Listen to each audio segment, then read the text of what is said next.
In a world often marred by adversity, we present to you the extraordinary journey of Mary Musa Omoyemi, a testament to resilience, forgiveness, and the indomitable human spirit. Mary Musa, born on the 23rd day of November 1993 into a world filled with challenges. Mary emerged, Mary faced adversity head on and emerged as a beacon of hope and inspiration.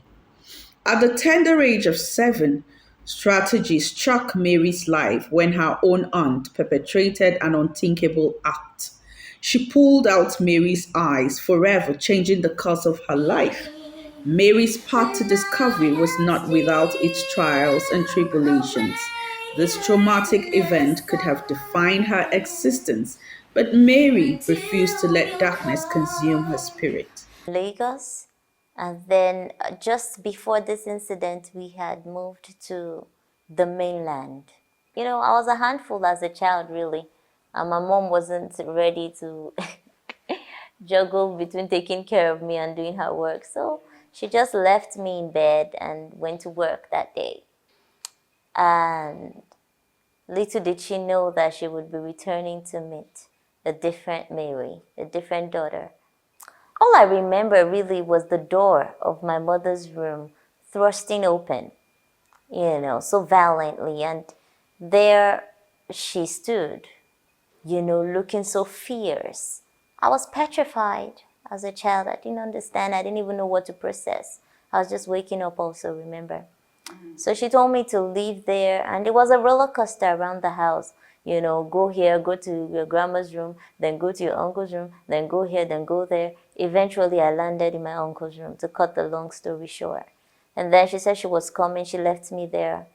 And I heard sounds, like someone was suffocating and kind of screaming for help. So I wanted to go there to check, what was going on with my grandma. And then I saw that her hand was on her chest.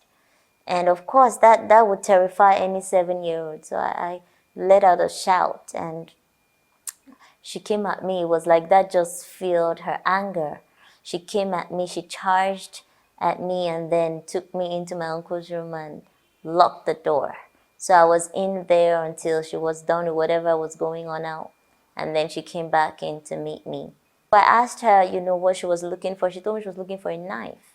So I of course helped her. And then she said, okay, if she doesn't get a knife, she's going to deal with me with her hands. But I still couldn't process that, how could I have thought it was going to be something this grave, And then she took me by my hair, threw me up the ceiling, held me up the ceiling. She was standing on my uncle's bed and dropped me to the floor, slammed my head severally on the burglary. I was bloodshot. This was a whole drama going on, I'm just trying to summarize it. But after a while, she now put me in between her legs, the position when you want to make a child's hair, yes, while she was sitting on the bed. And then while she did that, she started dipping her fingers in my eyes until both eyes, just popped out of their sockets, suspended by maybe a nerve or a thread or something, just dangling down my 2 cheeks. And, she left me in my pool of blood and left the house.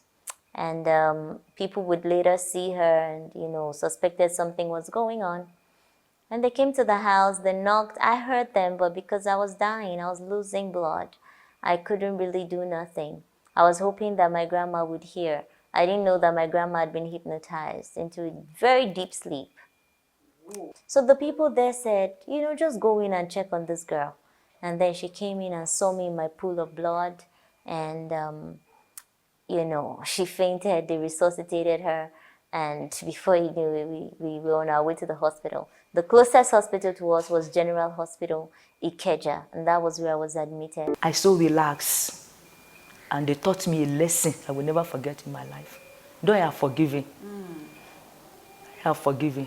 But the lesson is there. This is Against All Odds.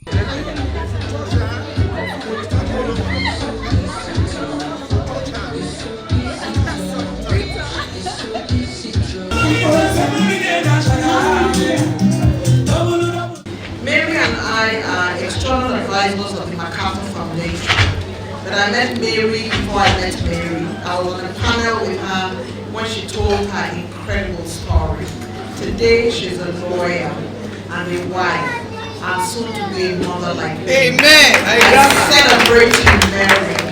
What a beautiful woman and a handsome husband. I'm glad that in spite of 4 weddings, I still managed to run into this one and then run into another one. I'm delighted that I could make it, and I'm glad that everybody is here to celebrate you. She's angelic, she's golden, everything good is what she is. If you have never seen an angel that flows with fragrance of favor and grace, if you see her, you don't need to look for any other angel. She's the one. Mary was a former student of Babcock University, and she studied law. The first person with a sight challenge, blind student, to come to Babcock, and the setup was quite challenging for the university, but with things from the student support services, we were able to put things in place for her to be able to successfully go through her legal program. Mary Musa Omoyemi's journey from darkness to light is an inspiration to us all. In the face of unimaginable challenges, she has proved that love, resilience, and the human spirit can triumph. Today, we celebrate not only a wedding, but a victory of indomitable spirit. As Mary launches Rebranded, she not only shares her life story, but offers a roadmap for those navigating their own challenges. A story of transformation, resilience, and the enduring power of the human spirit.